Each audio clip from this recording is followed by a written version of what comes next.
Hello everyone, welcome to my YouTube channel. दोस्तों, आज की इस वीडियो में फिजिक्स का बहुत ही महत्वपूर्ण टॉपिक कवर करेंगे। आज का हमारा जो टॉपिक है इसका नाम है यांत्रिक तरंगे। रेलवे ग्रुप डी एग्जाम 2022 में कई शिफ्टों में इस टॉपिक से रिलेटेड क्वेश्चंस पूछे गए हैं, इसलिए एग्जाम की दृष्टि से काफ़ी महत्वपूर्ण टॉपिक रहने वाला है। इस वीडियो को देखने के बाद आपका एक भी क्वेश्चन इस टॉपिक से रिलेटेड गलत नहीं होने वाला, ये आपको मैं गारंटी के साथ बता सकता हूं। तो वीडियो को आप जरूर अंत तक देखिएगा। यदि आपने अभी तक हमारे चैनल को सब्सक्राइब नहीं किया है तो प्लीज़ चैनल को जरूर सब्सक्राइब कीजिए। यदि आपको पीडीएफ फॉर्म चाहिए इस टॉपिक का तो आप टेलीग्राम ज्वाइन कर लेना, लिंक मैंने डिस्क्रिप्शन में दे दिया है। तो चलिए दोस्तों, वीडियो को स्टार्ट करते हैं। देखिए दोस्तों, जो यांत्रिक तरंगे जिसे हम इंग्लिश में मैकेनिकल वेव्स बोलते हैं, क्या होती है?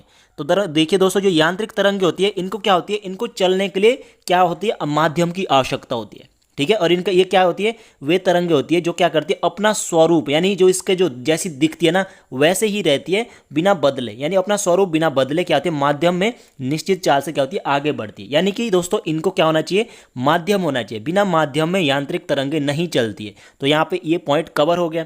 ठीक है, अब देखिए दोस्तों, जो यांत्रिक तरंगे होती है इसमें क्या होता है, ऊर्जा तथा संवेग का संचरण होता है। यानी जो ऊर्जा तथा संवेग होता है वो क्या होता है, एक स्थान से दूसरे स्थान तक जाता है। माध्यम क्या होता है, अपने स्थान में ही रहता है।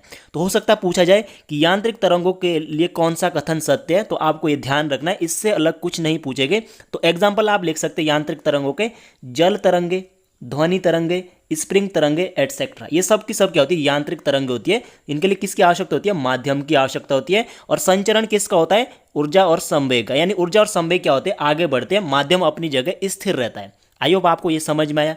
अब देखिए इनके टाइप, यानी जो यांत्रिक तरंगे यानी जो मैकेनिकल वेव्स होते हैं, इनके दो प्रकार होते हैं। कौन कौन से? एक होती है अनुप्रस्थ तरंग यानी जिसे बोलते हैं ट्रांसवर्स वेव्स।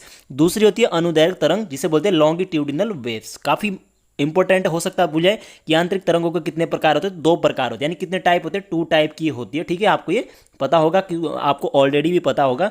अब इसके बाद क्वेश्चन यहां से बनते हैं कि जो अनुप्रस्थ तरंगे होती है। अब देखिए अनुप्रस्थ तरंग जिसे हम ट्रांसवर्स वेव्स बोलते हैं, इनमें क्या होता है, जो माध्यम के जो कण होते हैं ना वो क्या करते हैं, तरंग के संचरण के लंबवत कंपन करते हैं। मान लीजिए दोस्तों ये तरंग जा रही है तो जिसके जो कण होंगे ना वो क्या करेंगे, इसके लंबवत यानी 90 डिग्री में क्या करते हैं दोस्तों, ये कंपन करते हैं, वाइब्रेट होते हैं। ठीक है, तो ये दोस्तों क्या है, एक अनुप्रस्थ तरंग का उदाहरण है। ये देखिए अनुप्रस्थ तरंग हमेशा इस टाइप से चलती है। ठीक है, याद रखना इस टाइप से, तो ये आपको ध्यान रखना है। यानी तरंग इधर को चल रही है और देखिए ये जो माध्यम के कण क्या होंगे, 90 डिग्री में क्या करेंगे, ये आपका कंपन करते हैं। ठीक है, अब देखिए जो तरंग चढ़ रही है इसका जो शिखर वाला भाग होता है इसे क्या कहते हैं, श्रृंग कहते हैं। क्या कहते हैं, इसे श्रृंग कहते हैं। और इसका जो नीचे तल वाला भाग होता है इसे क्या कहते हैं, गर्त कहते हैं। यानी दोस्तों दो श्रृंगों के बीच की दूरी को हम किससे डिनोट करते हैं, लैम्बडा यानी वेव लेंथ। या दो गर्त के बीच की दूरी को हम किससे डिनोट करते हैं, लैम्बडा यानी वेव लेंथ से। ये भी आपका क्लियर हो गया। यानी जो कण होते हैं वो क्या करते हैं, लंबवत कंपन करते हैं। ठीक है, एग्जाम्पल देखिए, इनके उदाहरण देखिए कौन कौन से इसके उदाहरण है। जल तरंगे, ठीक है, ये किसकी तरंग, ये कौन सा उदाहरण है, अनुप्रस्थ तरंगों का उदाहरण है। ठीक है, तनी हुई डोरी, तनी हुई डोरी में कौन सी तरंग होती है, अनुप्रस्थ तरंग होती है। भूकंप की द्वितीयक तरंगे, ठीक है, भूकंप की 3 तरंग होती है। ठीक है, प्राथमिक, द्वितीयक और एक दूसरी होती है, मुझे याद नहीं आ रहा। तो जो द्वितीयक तरंगे होती है उनमें कौन सी तरंग होती है, अनुप्रस्थ तरंग होती है। ठीक है, तो ये आपको ध्यान रखना है। और आपको एक बात दोस्तों याद रखना है, जो अनुप्रस्थ तरंग होती है हमेशा किस में उत्पन्न होती है, ठोस में। ठीक है, ठोसों में ये उत्पन्न होती है, यानी सॉलिड होता है, सॉलिड में ही क्या होती है, उत्पन्न होती है। ठीक है, गैस और लिक्विड में उत्पन्न नहीं होती है, ये आपको ध्यान रखना है। जनरली ठोसों में यानी सॉलिड में ही क्या होती है, अनुप्रस्थ तरंगे उत्पन्न होती है। ठीक है, तो आपने देखा होगा जब आप तालाब में पत्थर फेंकते हो तो पानी इस टाइप से क्या होता है, फैल जाता है, तो उसमें कौन सी तरंग होती है, अनुप्रस्थ तरंगे होती है। अब बात करते हैं अनुदैर्घ्य तरंग यानी लॉन्गिट्यूडिनल वेव्स की। तो इसमें क्या होता है, जो हमने अनुप्रस्थ तरंग देखी उसमें क्या होता है, जो माध्यम के कण होते हैं ना वो लंबवत कंपन करते हैं। लेकिन इसमें क्या होता है, जो कण होते हैं ना वो तरंग की संचरण की दिशा के अनुदिशी कंपन करते हैं। यानी ये मान लीजिए तरंग है तो जो कंपन होगा कणों का वो भी इसकी ही दिशा में होता है। ठीक है, इसी की दिशा में क्या होता है, कंपन भी होता है। यानी वहां पे 90 डिग्री का एंगल बना था। ठीक है, यहाँ पे कितने का बनेगा, यहाँ 180 का बनेगा फिर। ठीक है, तो आपको ये ध्यान रखना है।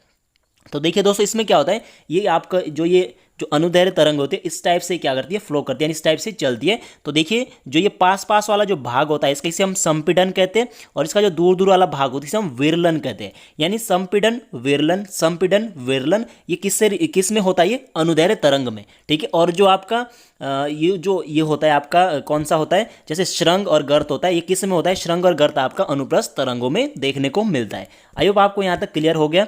अब इसके एग्जाम्पल भी देख लेते, उदाहरण कौन कौन से। किसी स्प्रिंग के एक एक सिरे को किसी दृढ़ से बांध यानी किसी पदार्थ में बांध करके दूसरे सिरे को हाथ से खींचने पर उत्पन्न तरंगे अनुदैर्ध्य तरंग होती है। ठीक है, तो ये आपको ध्यान रखना है। वायु में उत्पन्न यानी जो ध्वनि तरंग है, जो वायु में उत्पन्न ध्वनि तरंग है वो भी क्या है, अनुदैर्ध्य तरंग है। ठीक है, ध्वनि तरंगे भूकंप की प्राथमिक तरंग यानी मैंने द्वितीयक तरंगे कौन सी है, जो भूकंप की जो एस वेव होती है, ठीक है, यानी जो सेकेंडरी वेव होती है, किस में आती है, वो आती है आपकी किस में, वो आती है अनुप्रस्थ तरंग में। और जो पी वेव होती है यानी जो प्राथमिक तरंग होती है वो किस में आती है, ये आती है आपकी अनुदैर्ध्य तरंग में। तो आई होप आपका यहाँ तक क्लियर हो गया। अब इसके बाद बात करते हैं विद्युत चुंबकीय तरंगों की यानी इलेक्ट्रोमैग्नेटिक वेव्स। तो इलेक्ट्रोमैग्नेटिक वेव्स क्या होती है, इनके लिए माध्यम की आवश्यकता नहीं होती है। ठीक है, अभी तक जो यांत्रिक तरंगें होती है, ठीक है, जो यांत्रिक तरंगें होती है इनके लिए किसकी आवश्यकता होती है, जो मैकेनिकल वेव्स होती है इनके लिए माध्यम की आवश्यकता होती है। लेकिन जो विद्युत चुंबकीय तरंग होती है इनके लिए माध्यम की आवश्यकता नहीं होती है। ठीक है, ये क्या होती है, निर्वात में भी चल सकती है।